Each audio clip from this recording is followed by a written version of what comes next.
Hello everybody, welcome to this video. My name is Chich Bolt and I currently live in Iowa City, Iowa. My goal is to make a video about every single state park in Iowa, and in this video I traveled 30 minutes north from Iowa City to Lake McBride State Park.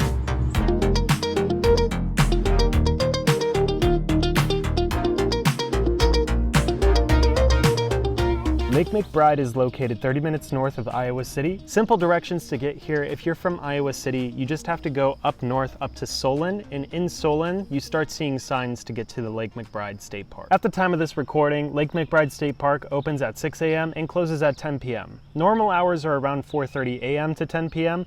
You can swim at the state park, but you cannot swim near the dam or near the falls. It's over a $100 fine if you do, so I would just watch out and not jump into the water like these kids did. This state park is definitely pet friendly. I've seen a lot of dogs already. Coming into the park, there is a little information stand. If you're looking for any extra pamphlets within state parks in Iowa, or just looking for some information of Lake McBride State Park itself, they do have pamphlets available and a map displaying most of the park. This state park has 2 campgrounds that you can camp at. You do have to register for these, and I would recommend going online. I did try to do a phone call and see how long that would take, and it ended up taking me a full hour to just get in contact with somebody, so I would definitely recommend just going through the website if possible. The 2 campgrounds are very different from each other. The northern campground, also called the modern campground, is going to be fairly close to most of the trails and attractions, with mostly level sites, with amenities such as electric hookups, a fireplace, and a picnic table, for $16 a night.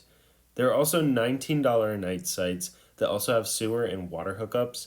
This is where you'd camp if you were using a trailer or RV, because in this campground there's also a dumping station, a building dedicated for showers, and a full restroom.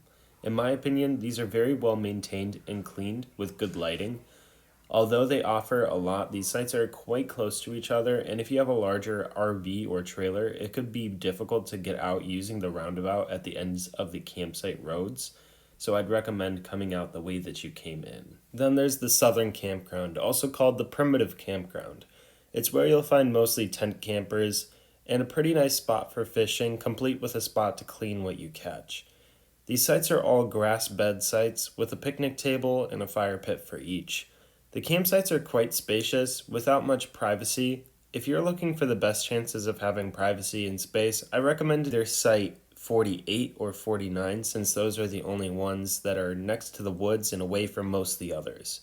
Staying at this campground is $9 a night, and it's a pretty good distance away from most of the action of the park, making it much more relaxing and peaceful in comparison. There are no showers at these sites, but there is a restroom. The lights inside are very dim, so using a flashlight is recommended, but still just optional. And just like the modern campgrounds, this is very well maintained. All campgrounds and campsites are first come first serve, and that includes RV and tent sites. This campground also has a lot of picnic spots that can be reserved for parties and events, and for renting those, it is also available on the website. All the links for the website and anything that I mentioned is going to be down in the description, including their phone number, so if you want to give them a call and ask them questions yourself, even though they might take a while to answer, you can get those answered down there. I'm also able to answer a couple of obscure questions if you have any, and you can leave your question down in the comments. I will always get back to those comments. When reserving your campsite, make sure that when you're reserving your date that you know that's the date that you're coming here, because the cancellation fees can really rack up. It's $5 to cancel your site, and it's also $5 if you want to change your date. So just make sure that you're going to be coming on the day that you're coming. If you try to cancel over the phone, and it's an extra $2 on the cancellation fee, which is just ridiculous, especially if you have to wait an hour to just get on the phone with anybody. My favorite thing about Lake McBride State Park is it has a lot of nice trails to walk on, and it does have one major feature that you can take a lot of good pictures with. I will say that the pictures that you get down at the falls near the dam are going to vary, but depending on the time of year that you come. During the fall, when the water levels are lower, the waterfall looks a lot more impressive than it does in the summer, like today. I have some photos that I took of a couple last fall, and they turned out fantastic. The falls look impressive in those photos. Today, it's just not the same. If you're planning on hiking here, the trails are pretty easy. You're not going to find anything that's really steep in elevation. Everything just kind of slowly goes up and down as you're going on the trail. Though there are a lot of up and down trails, there are a lot of trails that are not up and down. There is a hiking path near the side of the lake that just kind of weaves back and forth along the shore. And I do recommend that one over most of them, just because that's going to be the most beautiful trail and the most rewarding, because you do come up to the dam at the end of it.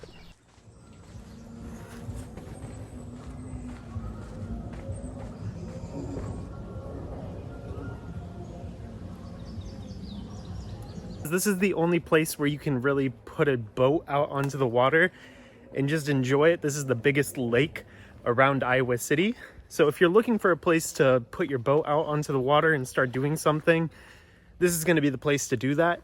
It's just, if you're going to do that, some people are here just to do some hikes and walking, so just don't blast your music too loud. If I had a boat, this would be an even better place for me to come, but just as it is, this is a pretty busy park. It's the closest to Iowa City, and it's the most popular lake park that there is in Iowa.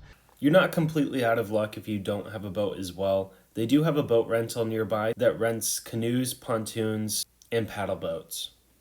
So just make sure that when you're coming here, you're acknowledging that there's going to be a lot of people around and that you're not going to be completely secluded. That might be a benefit to you, but for others that are just looking for a lot of seclusion from society, that's probably not the best thing that you're looking for. One nice part about it being a popular park is most, if not all, the roads here are very well maintained.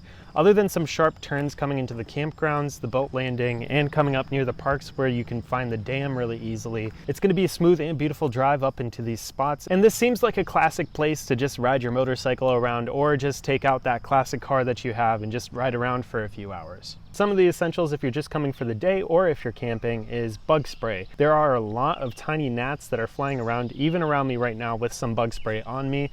But I do recommend bringing bug spray. I recommended bringing something to drink, keep yourself hydrated.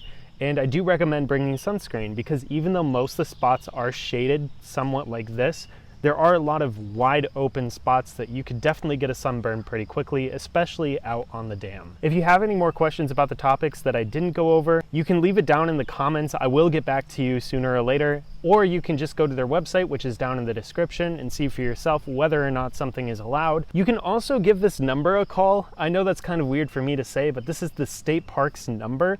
So you can also just call them direct. If you got the information that you were looking for in this video, please give it a like, because that helps this video get to more people that are looking for the same information. And also, if you do end up coming to Lake McBride State Park, please let me know your experience down below. I'd love to hear about it. Thank you for watching this video. I do plan on going to tons more state parks in the future, so please subscribe and you'll be able to see where I go next. Thank you.